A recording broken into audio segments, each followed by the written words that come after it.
Welcome to the latest edition of the Cranky Curmudgeon's Corner. Tonight we're going to be talking about voting rights. So with us tonight is Thaddeus Polhemus, Merrick Moses, Marilee Rendulich. Welcome all. To me, the scariest part of these new state laws are the provisions of who is going to count the votes and the capability of state legislatures to vote to throw out election results that don't go their way. If that becomes realized and actually manifested in 2022 and 2024, is this the end of democracy, or am I just overreacting? Some of these states are saying that we are going to kick out the people overseeing the elections if it doesn't go the way we like. I think Georgia, Marilee, is one of those states that have laws that oversees the election. Is that the case? Is that your understanding? Yes, and I couldn't agree with you more. I find that very onerous. Well, when you look at all the pressure that was put on these people, and some people seem to truly believe that they have an obligation to overturn the vote of the public. They're running campaigns now for office stating exactly that. Yeah, it's just horrific. And I don't know how we can even allow that as a democracy. I mean, it doesn't even seem like they have the right to make that as a basis for running for office. That should automatically exclude them. That they, these are nonpartisan positions typically. Yeah, they're basically saying Trump won, and anybody that says anything different doesn't deserve credibility. I don't know. Merrick. So what do you think about that? I think that one of the most alarming things that I have seen in regard to the farce known as Jim Crow 2.0, aka election integrity, was what happened in Georgia with the older Black woman named Ruby Freeman, and how they pinned her as somebody who was messing with the ballot. She was a ballot counter, and they made her life hell. The FBI told her she had to leave where she was. And my anger comes in because nobody has been held to account for this older woman and her daughter who are just doing their civic duty. I think it's appalling and disgusting. And I think that unfortunately that things will ratchet up because they're sailing into 2024 with that in mind. And I hope that appropriate security is provided for those places, but in some places I'm not sure. I mean, you got people here that believe that Hugo Chavez swung the election for Joe Biden, and Hugo Chavez been dead for what, 7, 8, almost 9 years already. I mean, it's disturbing. Yeah, well, you mentioned 2024, but I'm worried about 2022 here because we've got some congressional elections that could end up being pretty close. That in some swing states or swing districts, I should say.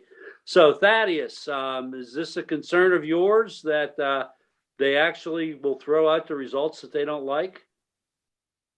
Yes, and there are some states that have enacted laws to that effect.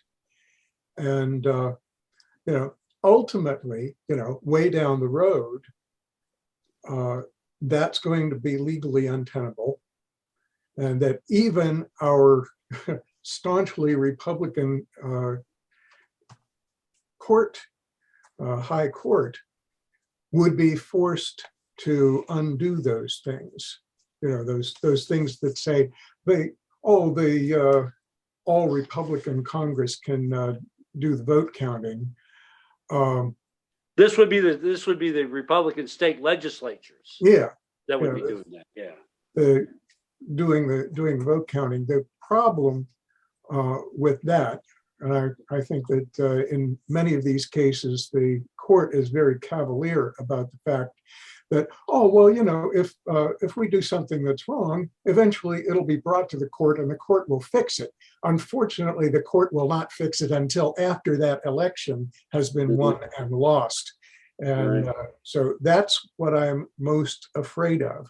Now, this brought up the memory of what I think is one of the most ominous quotes about this from a politician who said, and this is in translation, "It is not the voters who determine the leaders, but the counters of the votes."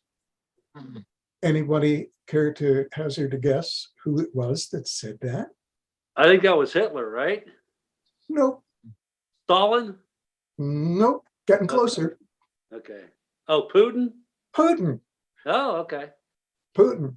And of course, nobody is better at dishonest elections than Putin. My producer and I have been having a ongoing battle over mathematics. I said because he hates math, he doesn't hate math. He told me he didn't hate math. So I'm not going to say he hates math. But he's still talking trash about our high school algebra teacher.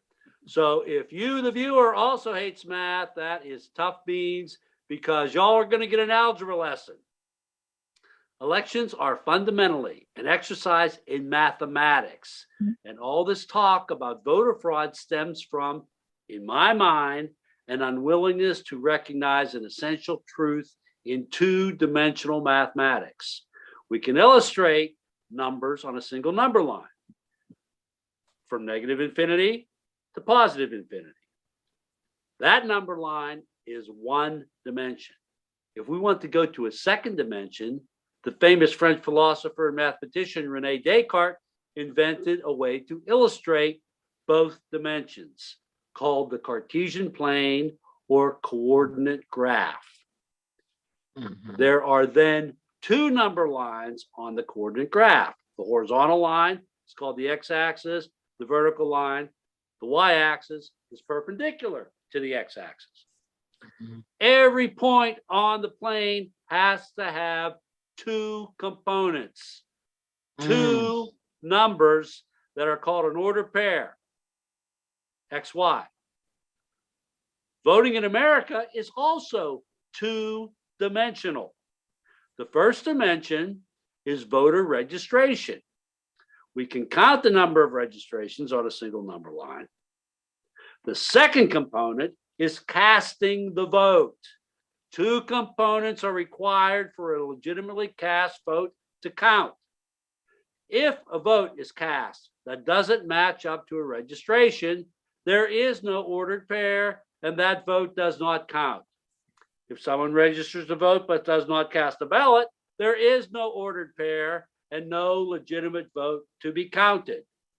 So Trump's claims of thousands of votes dumped for Biden is pure and simple bullshit, because every vote that doesn't pair up with an already existing registration is discarded. They're thrown away. They don't count. Does the belief in the big lie correspond with the fact that much of America doesn't have the level of educational expertise, at least in mathematics, to understand how voting works? Is this a mathematical question, Thaddeus, or am I way off base here with this lesson? Well, that's a great explanation of it. You know, you got your X and Y axes, which is terrific. However, for me to understand how voting works requires no math. I'm a terrible mathematician. I'm a musician. I can't count beyond 4. So music is ultimate mathematics. There's more mathematics in music than just about anything else. yeah, but it's all under 4. Okay, now here's the deal. I say that there's no math needed in this. We have to, if we are agreed that the Republican Party as it stands today is the personality cult of Donald Trump, And that includes tens of millions of people. You know, there were tens of millions of people who voted for Donald Trump in 2020. Eat your heart out, Jim Jones. And there are people who are really, truly invested in believing, and I quote, every word that issueth from the mouth of Donald Trump, despite the absolute absence of any corroborating evidence, 60 lawsuits, etc., notwithstanding. So Trump himself suggests that he's fully aware that his complaints are baseless. That's come up before in this discussion. And he wants to have the 20s election overturned. And he has used that language in his emails and his voice messages to his aiders and abettors. He wants the election overturned, not corrected, overturned. In other words, he has said, everybody gather around me so we can steal this election that I lost back for me. And the only reason that he wants to do it is because he has tasted power and he doesn't want to lose it.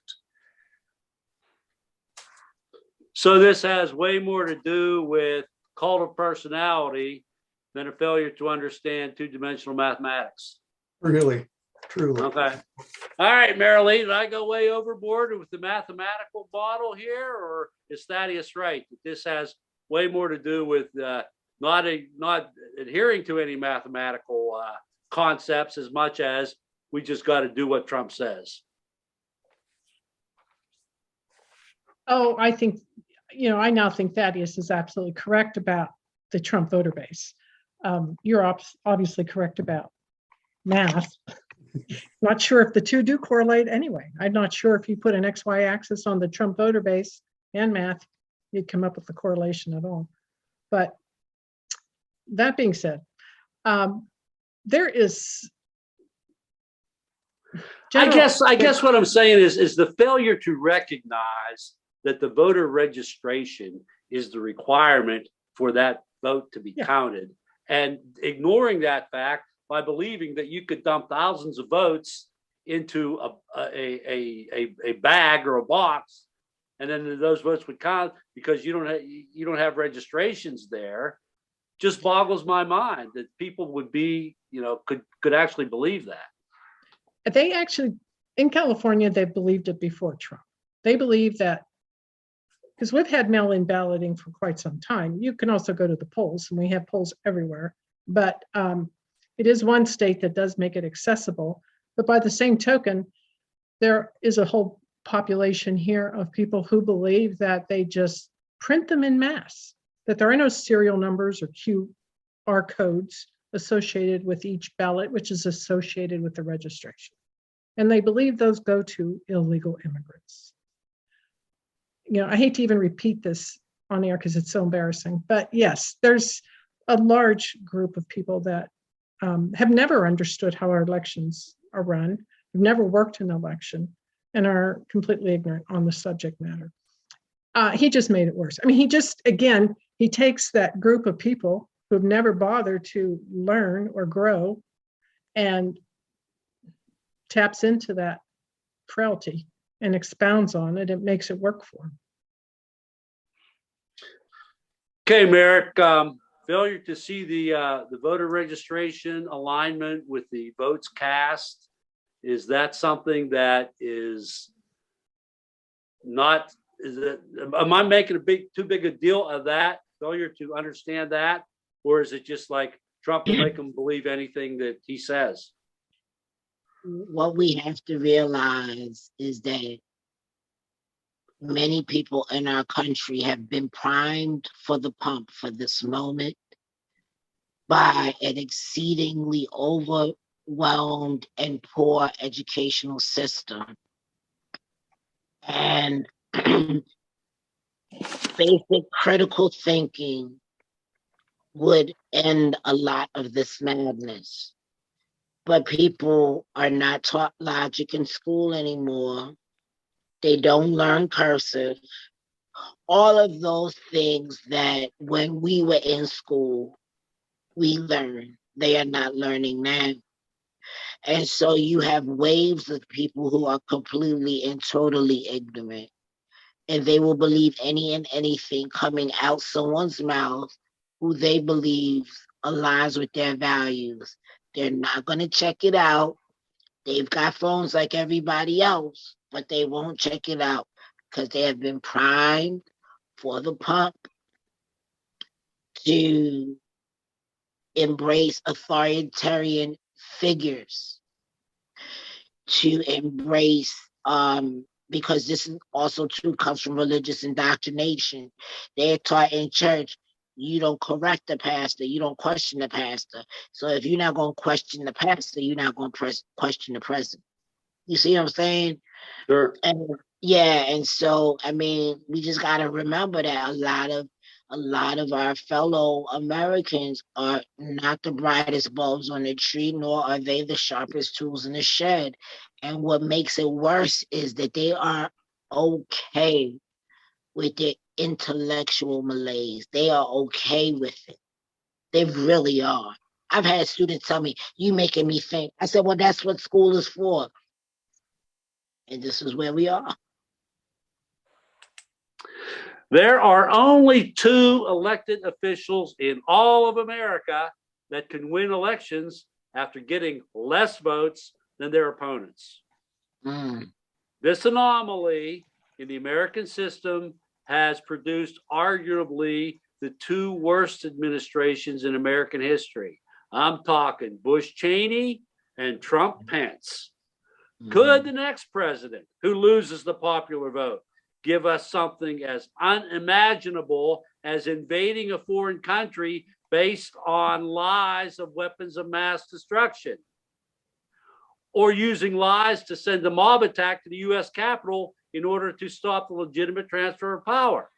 Call me Chicken Little, but I couldn't imagine those events before they actually occurred. Can you imagine something worse happening, Merrick, if we don't get rid of this electoral college nonsense? I see the collapse of the government as we know it. I think it'll be kind of like a Neo-Rome situation where, Julius Caesar had the Senate, he was the ruler, but it was a faux sham republic at that point, and that's what we're headed to.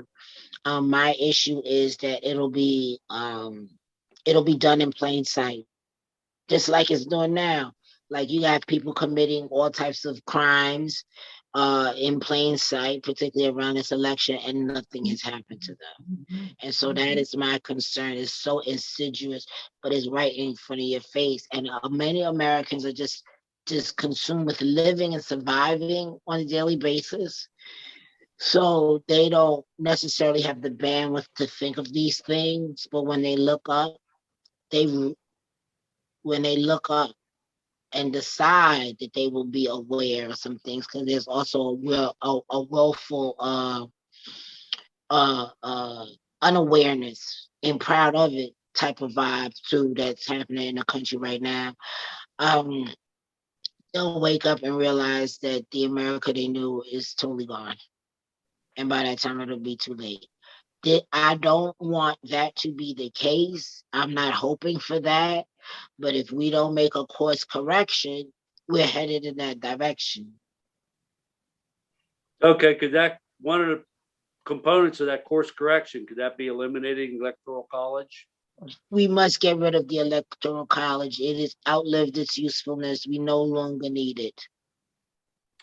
All right, Thaddeus, what do you think about that point I raised about getting a president who loses the popular vote and ending up with a very bad situation on our hands?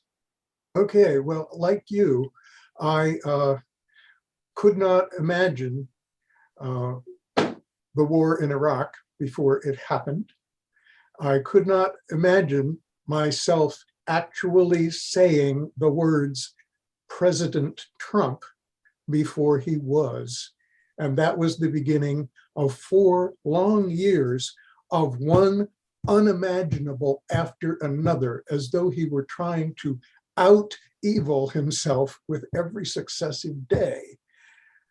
How can anything get worse? I don't want to ask that question. I'm holding my breath. If something like that happens again, especially with Trump as the template for it, we could have all kinds of chaos in this country. And as Merrick was pointing out a minute ago, this is partly, we have ourselves in a way to blame for sitting back and expecting government to be something that takes care of itself. I've got another famous politician's quote here, who said, "How convenient for government that the people are not paying attention." That one's translated from the German. So, was that Hitler? that was Hitler. Okay. You knew I'd get Hitler in there somewhere. But so, honestly, I don't know what worse thing could happen. I can't imagine anything being worse, but I couldn't imagine anything being worse than George W. Bush when he was president. And boy, did I find out how wrong I was 8 years later. So how could anything get worse? Well, God help us that we don't have to find out. But I'm with Merrick on that. The Electoral College is an anti-democratic institution. It should never have happened. The reason that it was put in there in the first place was basically to protect the slave owners. So, supposedly we don't have slave owners to protect anymore. Let's get rid of it and have democracy like all the other democracies in the world. This is the only place where the popular loser can actually win the office. It's gotta go. There was another election back in 1876, whenever the guy who got the most votes ended up not being president. That was the Tilden Hayes election.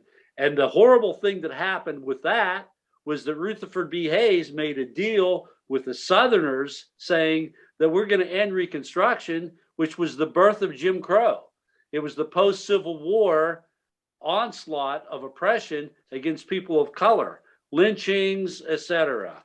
But Marilee, can you imagine anything worse happening since these two administrations, or am I just overreacting here?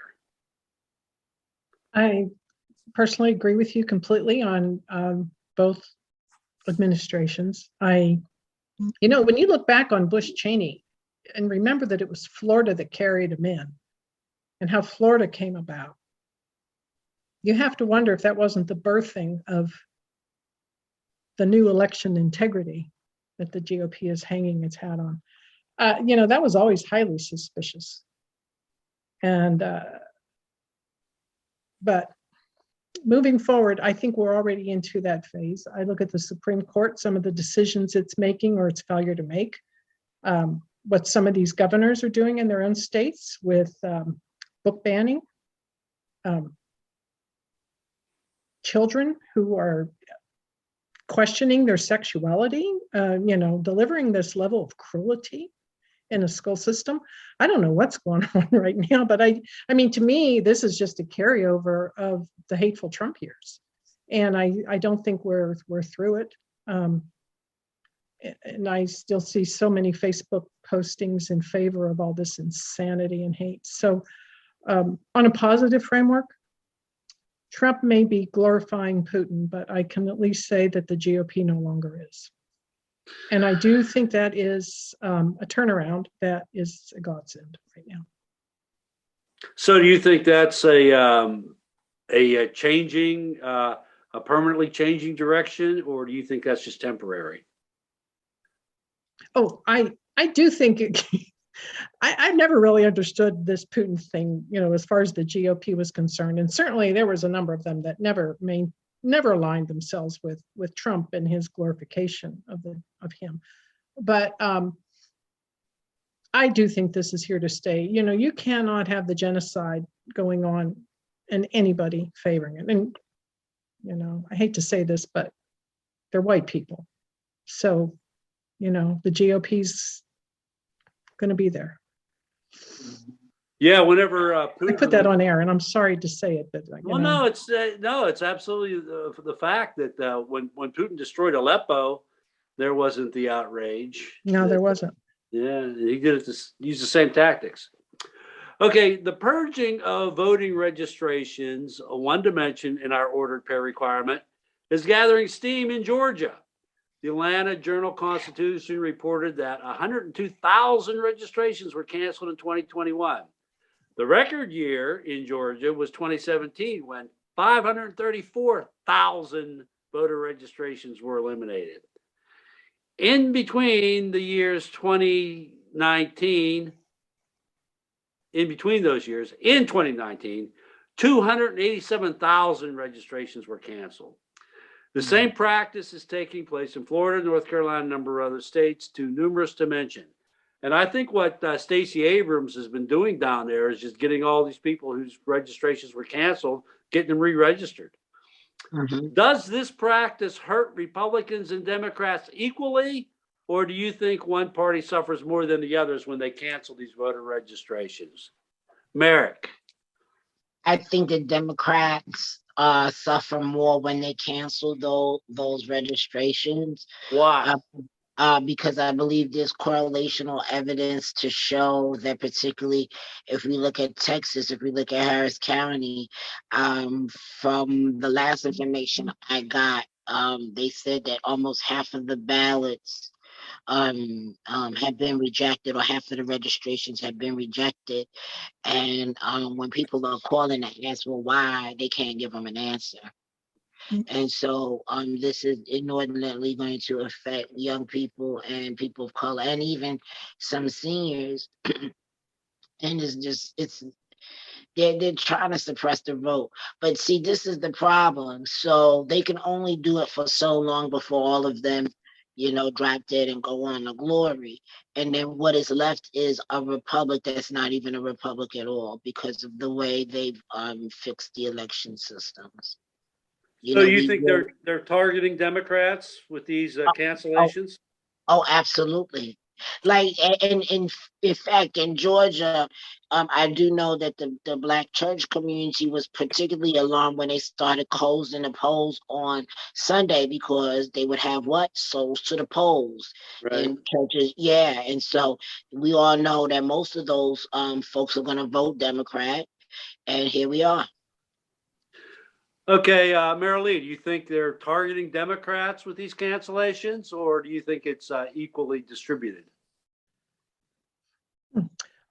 Purging of the registrants is actually a federally mandated requirement. You have to clean up your voting rolls. People die, people move, they leave a county, they leave a state. And so it should be instituted. I understand you need to clean these up. So people aren't voting. I think it's 2 cycles. If you don't vote for 2 cycles, then I think you're eligible to be purged. So, I think it's different in every state, but there is, I've heard that as well. Two elections where you don't. 2 general elections, so that would be 2 to 4 years, right? I guess. So, I mean, we do have an obligation if we're registered to vote, and to maintain our activity. We have an obligation if we move to re-register and to, but I don't know that, I do think purging is legitimate. But I'm not sure what Mary, again, I'm in California. They welcome voters here. It's not a suppression state. And I don't know people who have had their registration questioned. So I don't have any familiarity with that, with what Merrick has been addressing. And that to me is frightening. Okay, Merrick, let's let you respond to that. Now, Mary Lee says you have to do some purging. People die, so that registration needs to be canceled. People move, so that there's no reason to keep that registration.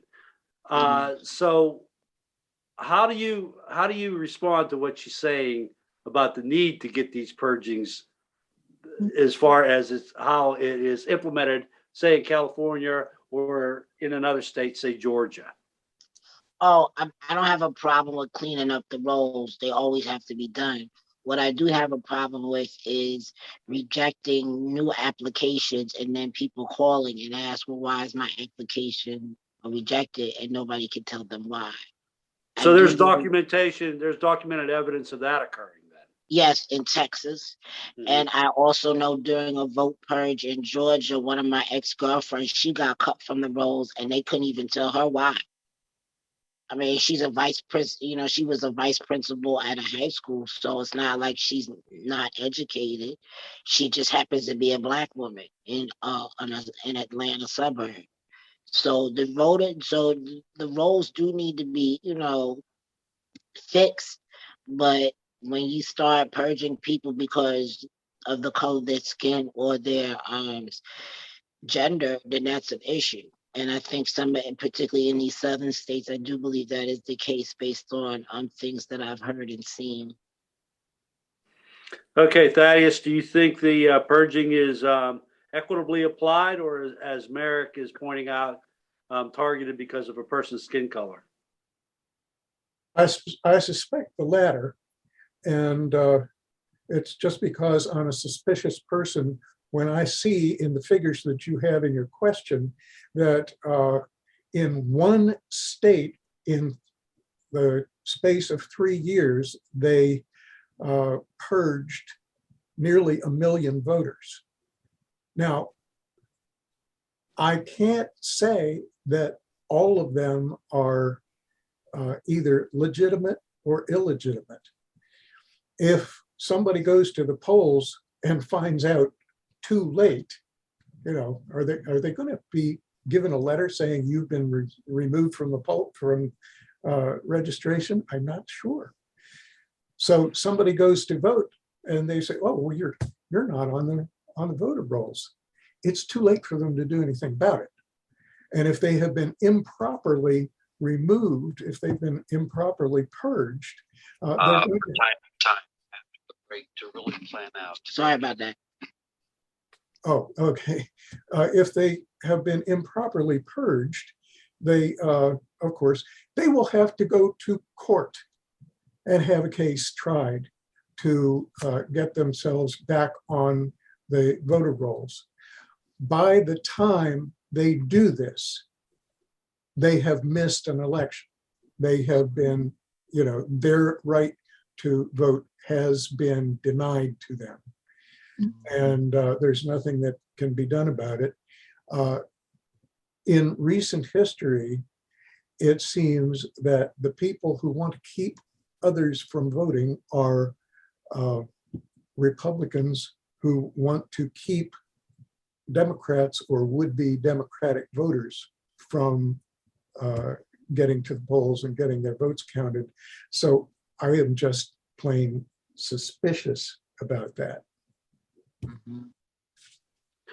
Okay, on February 7th, the Supreme Court, in a 5-4 decision, overturned a lower court ruling that an Alabama congressional map gerrymandered a discriminatory advantage to white Republicans over Black Democrats, which would have given an extra congressional seat to a predominantly Black region of the state. I think they put Birmingham and Montgomery together in the same district.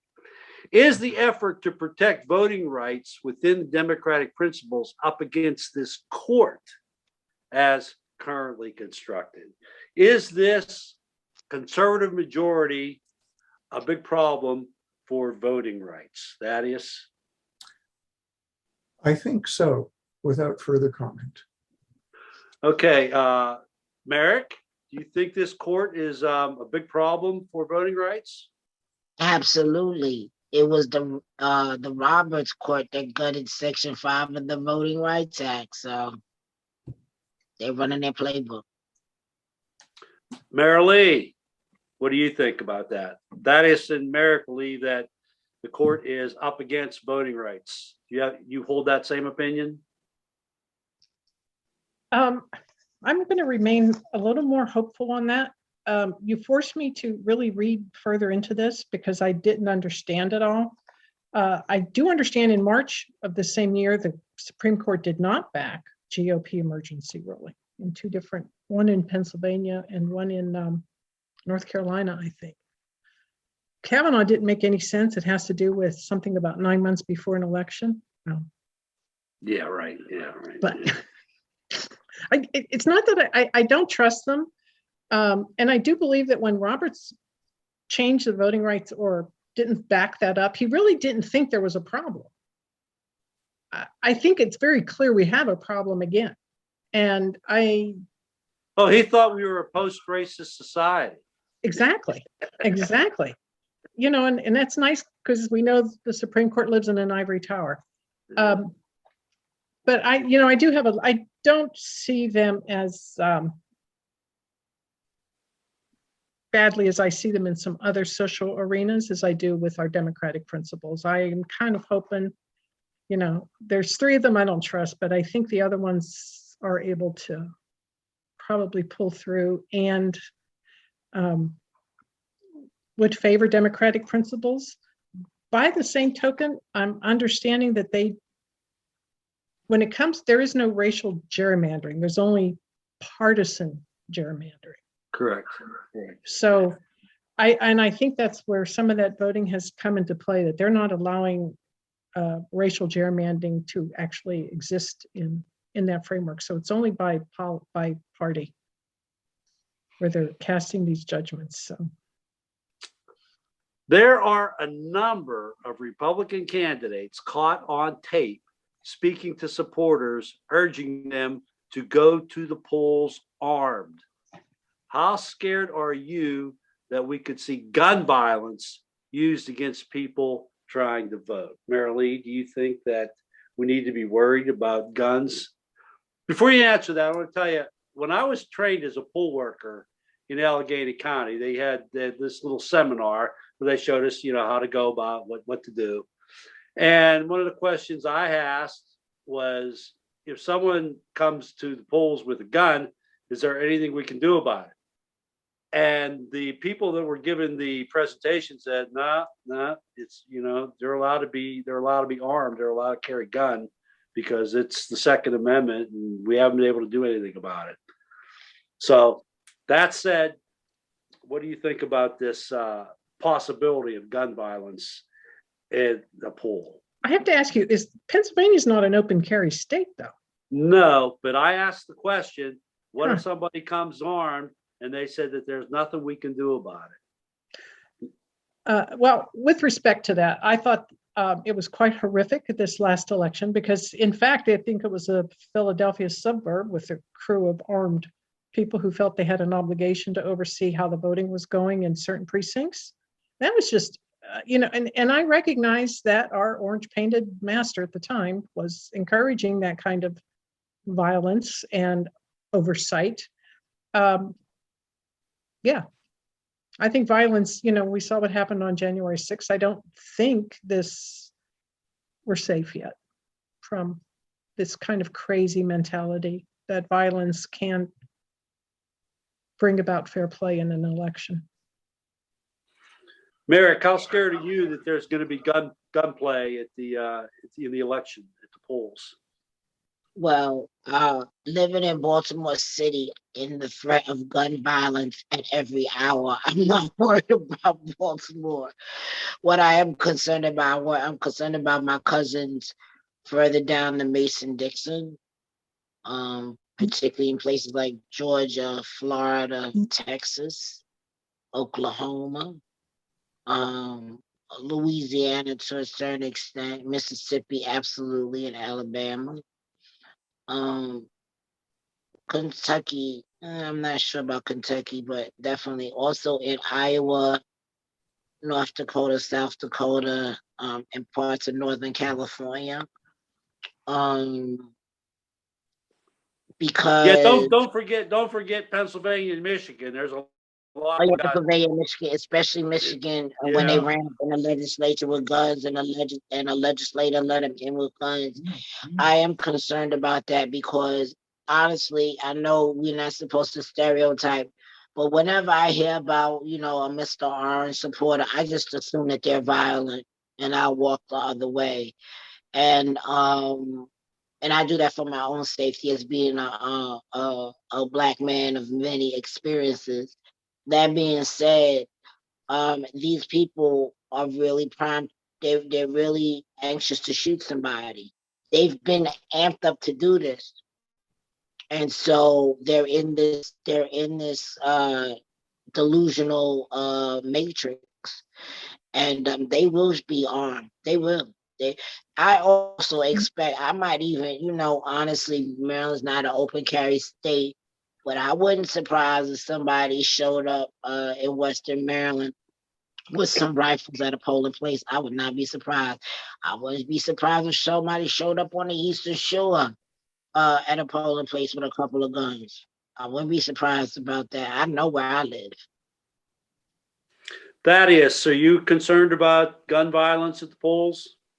Well, where I live, which is not far from Merrick, but I'm in the suburbs, guns are very popular here, but they seem to be popular for things like hunting.